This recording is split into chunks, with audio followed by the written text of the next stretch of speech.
Have you ever stopped to imagine what it would be like to live without knowing if you'll see tomorrow, without electricity, without health, without rights? In 1800, life was a daily battle against hunger, disease, and a brutally difficult reality. But what seems distant is actually the foundation of everything we are today. In today's video, we'll return to this dark past, where survival was a constant challenge, and understand how, despite everything, humanity never lost its ability to resist and dream. In 1800, life lacked the comforts we take for granted. Most people lived in simple villages with houses made of mud, stone, and even tree branches. These small refuges were, in fact, more makeshift shelters than homes, barely protecting residents from the harsh climate. The floors, usually dirt, were a reflection of the extreme poverty that dominated the time. There was no comfort, no privacy whatsoever. Families, often large and multi-generational, shared the same space, the same bed, and faced the hardships of daily life together. The houses were poorly lit, and the few windows that existed lacked glass. The cold penetrated the mud, walls and rotting wood, making the nights long and bitter. The starless sky offered no solace, as the only light was candles, which were not only expensive but also emitted a horrible smell, a constant reminder that life there was hard. These candles, used for the most solemn moments, were like a reflection of a world that seemed to live in the light of death, where survival was more important than any comfort. With the lack of electricity, night fell more quickly, and people had to adapt to this new rhythm. The day began with the rooster's crow and ended with the last light of the sun. There were no appliances to make life easier. Candles, as scarce as they were valuable, were used only to illuminate the essentials. And yet each flame represented a struggle against the darkness. Water, a vital resource, was also a luxury. It wasn't readily available like it is today. People had to walk to wells or rivers to fetch water. This wasn't always safe. Every drop was precious, and even heating water for bathing or food required great effort. It was a world immersed in hardship, where even the basics were achieved through hard work and daily survival. Work was the only option. There was no choice, no rest. Life in the 19th century was a constant struggle to secure the bare minimum to survive. No matter their age or gender, everyone was forced to work, to contribute to the survival of their family or community. Men plowed the land with the help of animals, without the technologies that today make this process faster and more efficient. Women spent endless hours at the oven, sewing, caring for the house and children. Every task was arduous and their bodies were always exhausted. But the worst were the children. Contrary to what we imagine for our children today, in the 19th century, being a child meant being a labor force. They didn't play, they had no time for fun.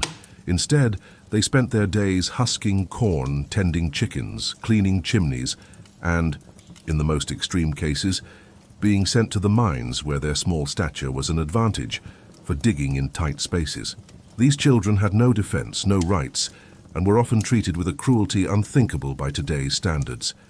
There were no laws to protect them, and childhood for them was a short, painful period of labor. The labor system was rigid and merciless. There were no guarantees, no minimum wage. If you didn't perform well, you were replaced without ceremony. Master craftsmen protected their positions, while apprentices were treated as disposable parts.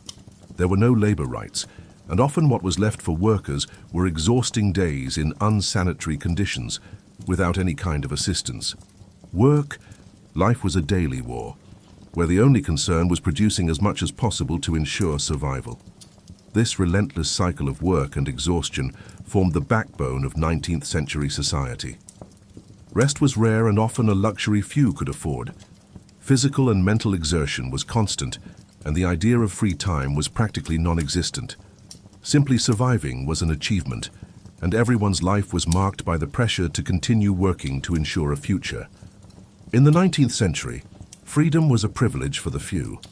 Most people lived in a rigidly structured society where individual rights simply didn't exist as we know them today.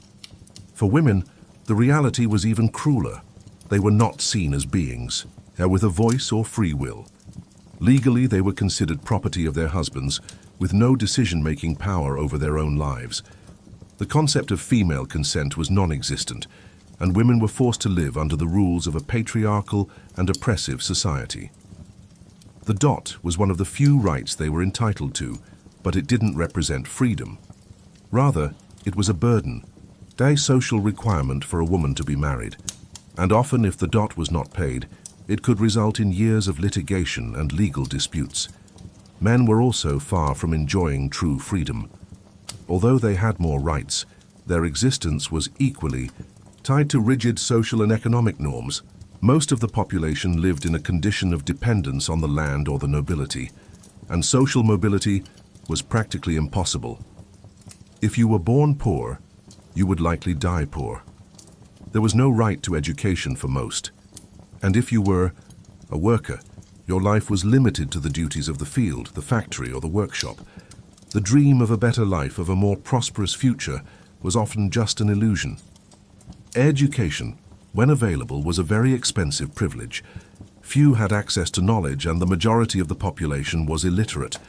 Learning to read and write was a rarity, an extraordinary feat, especially in the most remote regions, where formal education was practically non-existent.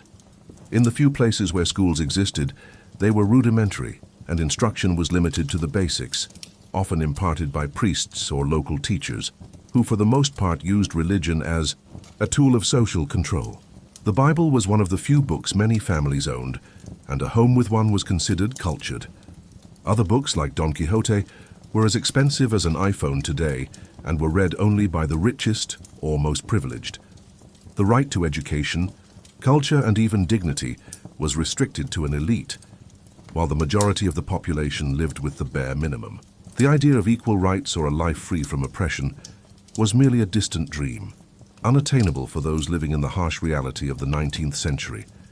Healthcare in the 19th century was a bleak field, often a game of survival against invisible enemies. Diseases were countless and remedies were few, ineffective, or even dangerous.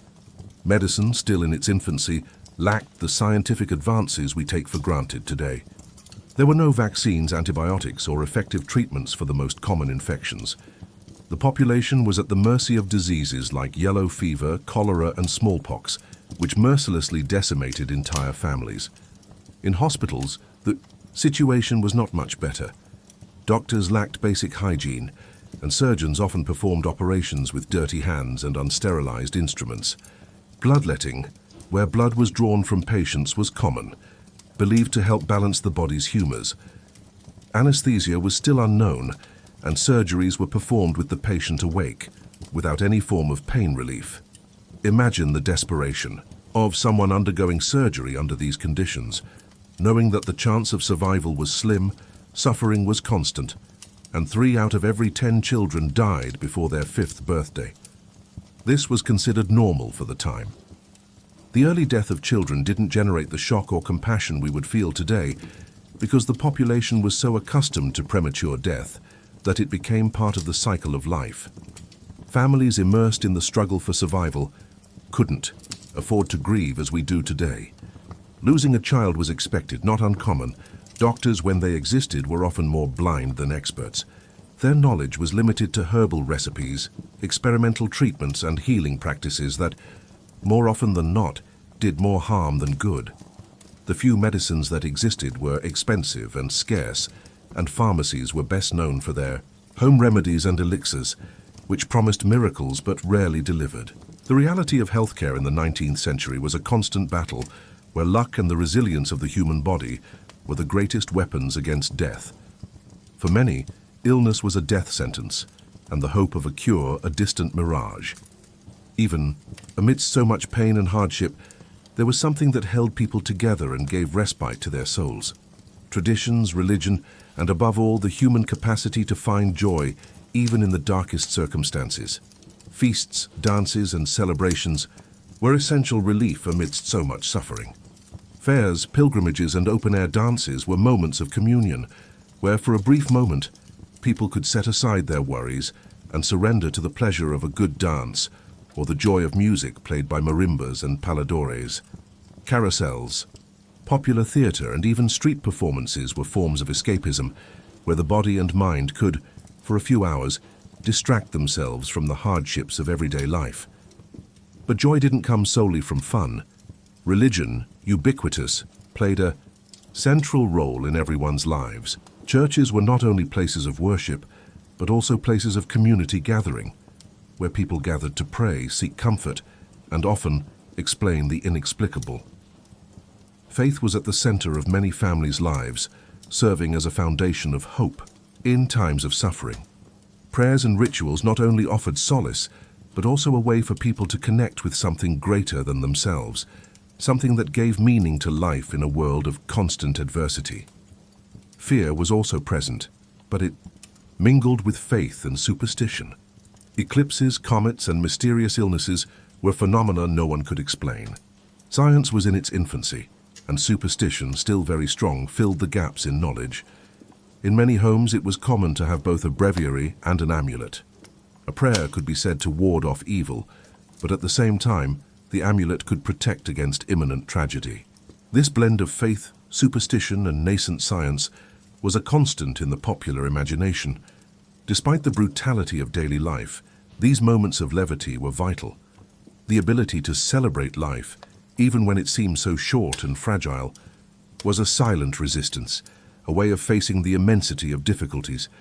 And in the end, life was made of this: hard work, suffering, but also moments that warmed the heart and gave meaning to existence. Today, we live in a completely different world, where comfort and technology have transformed the way we experience life. We have electricity, abundant clean water, free education, access to advanced medicine, and distances between continents seem shortened by airplanes and the internet. But looking back, it's impossible not to realize that the same fundamental challenges that existed in the 19th century still haunt us. Health, education, and equity are issues that continue to challenge us, even with all the advances. In many parts of the world, the struggle for an accessible and efficient healthcare system is still real. Education, which should be a universal right, is a barrier for millions of children and adults, and social inequality persists, often invisible, but ever present, maintaining the divisions between the richest and the poorest.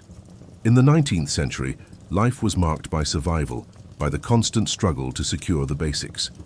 Today, the tools have changed, but the struggle still exists. Now the battle is not just for food and shelter, but for opportunity and equality. We who benefit from advances in technology and medicine have a responsibility not to let the challenges of the past become mere memories. We cannot ignore the fact that, despite our achievements, there are still millions of people around the world living in conditions similar to those of 1800. The difference is that we now have the tools and knowledge to change this reality. The question is, what will we do with it? The will to transform the present to ensure that future generations have a better future is what defines our ability to move forward. The past teaches us resilience, the fight for survival. It reminds us that even in the most difficult times, humanity found ways to resist and evolve. But it also warns us, challenges may change shape, but they do not disappear. And true change only happens when we decide to face these challenges with the same strength and determination as our ancestors, but with the tools of the present to build a more just and equitable future for all. Reflecting on the past is often the key to understanding the present. The 19th century, with its immense hardships and daily struggles, was not only a time of suffering, but also of learning. It was from there that the foundations for many of the achievements we take for granted today emerged. Collective work, human resilience, the quest for survival, and, most importantly, the ability to find joy even in the darkest hours. But as we look back, we also need to understand that no matter how far we've come, we cannot lose sight of the essential values this past teaches us. The world of 1800 left us a powerful legacy, and it is our responsibility to use the tools of the present to face today's challenges. The fight for a more just and egalitarian world, for a society that truly treats everyone with dignity, is not something that can be postponed. As a society, we have an obligation to continue this fight, to ensure that true progress reaches everyone, and that the lessons of the past are not forgotten. So the next time you find yourself frustrated by something small, like a slow internet connection or a poorly served coffee, Remember, there was a time when everything was slow and difficult. There was a time when even the simplest things in life were a daily struggle, and yet humanity found ways to move forward, to make life worth living. So, when thinking about the difficulties of the present, remember that the underlying challenges remain the same. What changes are not the difficulties themselves, but our ability to overcome them. And with this in mind, we can look to the future with more wisdom, more patience, and above all, more determination to make our world a better place. The past still has much to teach us. It reminds us how far we've come, but also challenges us to go even further. Because in the end, what defines our history is not just the moments of pain, but the ability to transform those moments into lessons for a better tomorrow.